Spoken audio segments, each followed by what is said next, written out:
guys, welcome to my channel, or welcome back to my channel. My name is Emma, and today we're going to be doing my New Year's Eve makeup. While we do this, we're also going to be talking about 5 things that I'm doing in 2026 to change my life into the way that I want it to be. Yes. So number 1 is going to be becoming more financially literate. I'm 22 years old and I'm broke as fuck.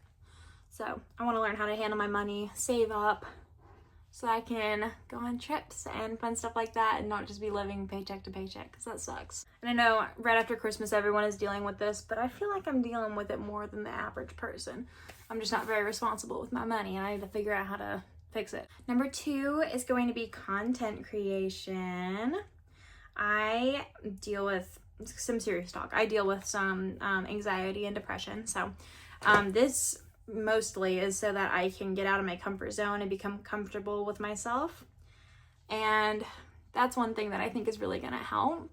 Also, you never know the opportunities that content creation can bring with you. I mean, I've also got Instagram, TikTok, Facebook. I don't really use Facebook, but it's there.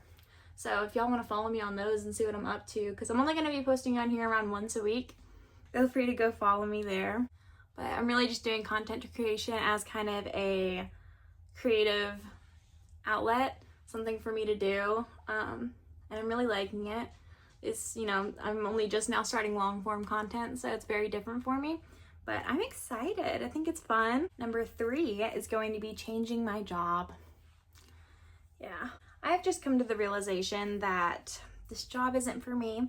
I'm still going to continue dental assisting for now, because becoming certified in that takes time, and I took time and I spent money to do it, so I'm not giving up on that entirely, but I am going to be looking for a new office. And there's lots of reasons for that, but the main reason that finally pushed me over the edge was recently I was really sick and I was throwing up, and I came in, well, that started the night before.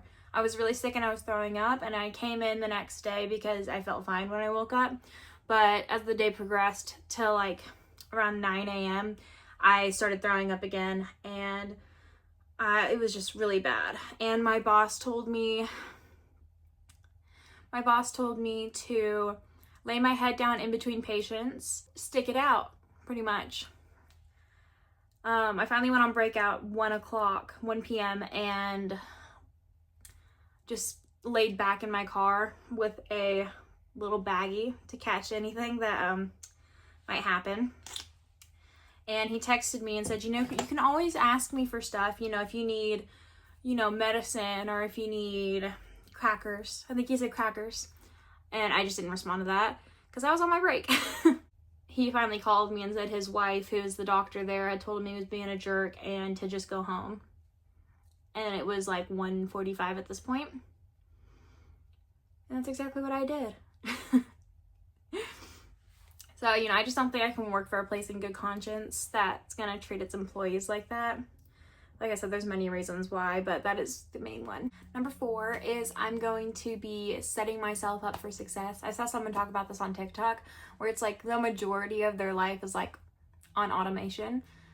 All their bills are automated, all meetings, they are set, you know, in calendar. As far as content creation, having stuff scheduled to post, not having to stress about that. And this last one I know is on every single person's list. It always is. Every single year, it's all you see. And that is health and fitness. I kind of went on a little bit of a health kick or a health journey, weight loss, last year now, I guess. Well, almost last year. And I did really good, actually. I lost 20 pounds and I've almost gained it all back. And I'm just kind of sick of going back and forth, flip-flopping. A lot of it does have to do with mental health, but that's not an excuse. So really, I just want to get back into what I was doing before, because clearly it was working. Blush is the first thing to go, so I always pile that shit on and it fades very quickly. That was 5, I'm pretty sure. If y'all want to drop yours down below, I would love to hear them. Maybe I can get some inspiration. Alright, that's all for this video. Thank you so much for watching if you still are. I'm thinking about for next week what I want to do. I'm thinking I'm going to start dabbling in some of those ghost stories I have. I have one of my own, and then I have some that I wanted to share that I've heard before that I just love. So drop it down below which one you think you would prefer to hear. Anyway, bye. Thank you so much for watching, and I will see you next time. Don't forget to like and subscribe, please. Bye.